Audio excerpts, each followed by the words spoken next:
नमस्कार, one India Hindi में आपका स्वागत है। मैं हूं शिखा धूरिया। बढ़ते वायु प्रदूषण को देखते हुए केंद्र सरकार की तरफ से जारी अध्यादेश को राष्ट्रपति की मंजूरी मिल गई है। इस अध्यादेश के मुताबिक राजधानी दिल्ली और आसपास के इलाकों में वायु प्रदूषण पर नियंत्रण के लिए एक आयोग का गठन किया जाएगा। इस आयोग में कुल 17 सदस्य होंगे। आयोग जनता की भागीदारी और समन्वय पर जोर देगा। ये आयोग लगातार अपने काम और रिपोर्ट की जानकारी संसद के पटल पर रखेगा।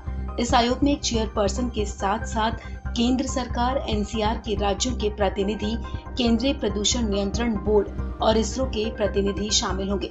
जानकारी के मुताबिक ये आयोग भूरेलाल के नेतृत्व वाले पर्यावरण प्रदूषण नियंत्रण और संरक्षण प्राधिकरण की जगह लेगा।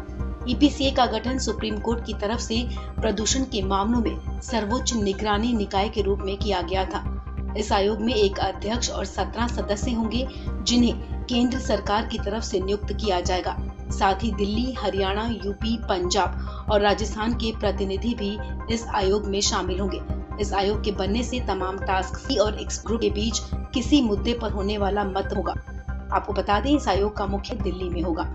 इस आयोग की अध्यक्षता सचिव या मुख्य सचिव रैंक के एक सरकारी अधिकारी की तरफ से की जाएगी और इसमें पर्यावरण, वन और जलवायु परिवर्तन मंत्रालय के सचिव और 5 अन्य सचिव, मुख्य सचिव स्तर के अधिकारी शामिल होंगे।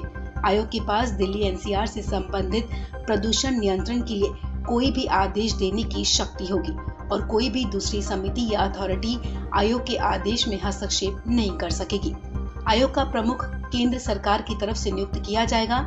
इस आयोग के पूर्णकालिक सदस्य भी केंद्र सरकार की तरफ से नियुक्त किए जाएंगे।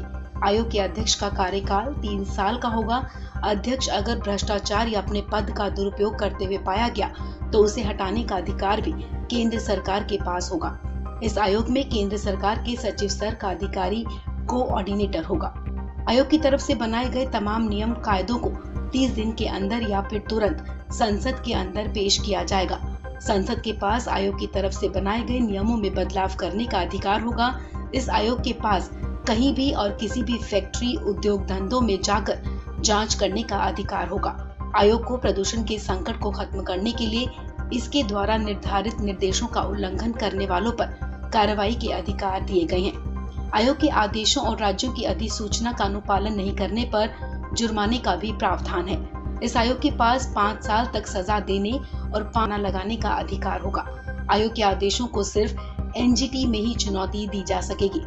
इस आयोग का गठन करके जनता की भागीदारी, राज्यों के बीच समन्वय को बढ़ाया जाएगा।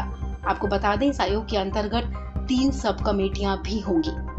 इस खबर में फिलहाल इतना ही। तमाम अपडेट्स के लिए आप बने रहिए वन इंडिया हिंदी के साथ।